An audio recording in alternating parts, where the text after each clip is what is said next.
What is going on, ladies and gentlemen? Welcome back. Today is Friday, so welcome to another episode of Beast Classes. Today I got an MTAR-X semi-rushing class for you guys. Now, what I mean by semi-rushing is the fact that what I use on this gun gives you the ability to choose what you want to do, play conservatively, or if you want to rush. Now, before we discuss the class setup, I want to talk a little bit about the gun itself and the gameplay in the background. First, let's start with the gameplay. The gameplay was actually the first game of the day for me, which is really surprising because I'm usually really rusty when I first get on Xbox, especially whenever I haven't played in a couple days, which is what happened. But it turned out that I went 19-4. I had a nice streak with this MTAR-X class setup, and it got me in the zone for the rest of the night. It was actually one of the games where I just felt in the mood, and it felt right. Now, as for the actual gun, there are a few things that I would like to note before you guys go into using this right away, and if you guys use this already, you know what I'm talking about. The MTAR is a really fast-paced gun. It's got nice firepower, it's got a good range on it, and the only downfall really is the recoil. If you use it a lot, you'll know that you sway back and forth a lot whenever you're trying to actually shoot. And because of this, whenever we actually talk about the class setup, if you want to throw in foregrip in there and swap it out for one of the attachments I have, that is perfectly fine.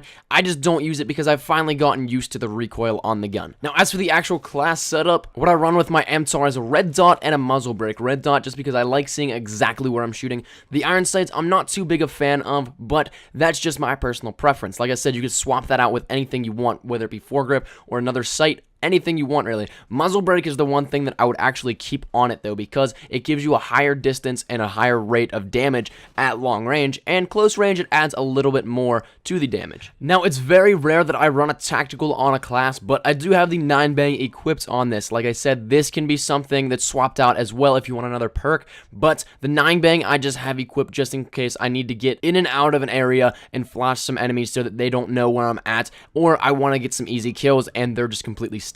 Now, the all-important perk setup. This is something that I always stress, and it's something that really helps out in this class especially. I run sleight of hand, agility, stalker, and ping. For those of you guys that don't know, sleight of hand gives you faster reloading, agility gives you increased movement speed, stalker gives you faster movement while aiming down sight, and ping allows you to activate a sonar ping upon killing an enemy, showing you where enemies are if they're in a specific radius around that player you just killed. Now, specialist, I'm running scavenger, hardline, with bonuses of dead silence, wiretap, resilience, and focus. Now, the reason that I have these specialist perks in the order that I do is because I like the quicker movement stuff beforehand. That's why I have it set up so that I can get these right after I already have my quick movement class perk setup, in essence. So that's the class, and like I said, anything really that you want to throw in and swap out, it really can be. Just like the red dot I said earlier, you don't have to use a red dot. The really only actual attachment that I would keep 100% is the muzzle brake on the MTAR, simply because it does increase that range, it does increase that damage, and it gives you a lot better of chances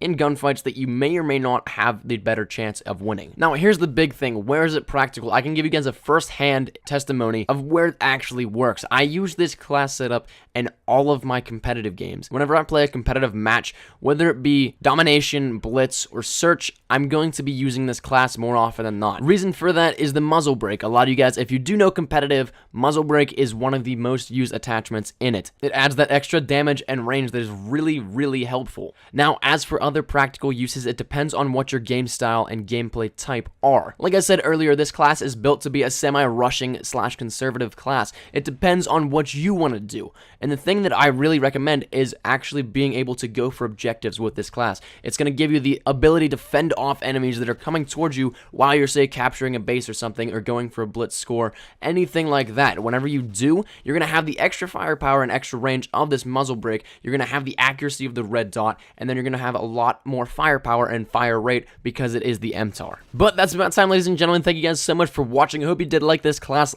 As always, hopefully it does help a little bit in your gameplay, and if you don't like it, that's perfectly fine. If you did like the video, please leave a like rating down below, and remember, any shares to your Facebook, Twitter, and or MySpace for your OG like that are always greatly appreciated. If you're new here, be sure to subscribe for the best of Call of Duty Ghosts content. I have a lot of stuff still coming to you guys, so stick around for that. There's going to be a lot of cool stuff coming here shortly, and thank you guys so much for watching. My name's been Espresso. Hope you guys are having a great day, and I shall see you guys later. Take care, and peace.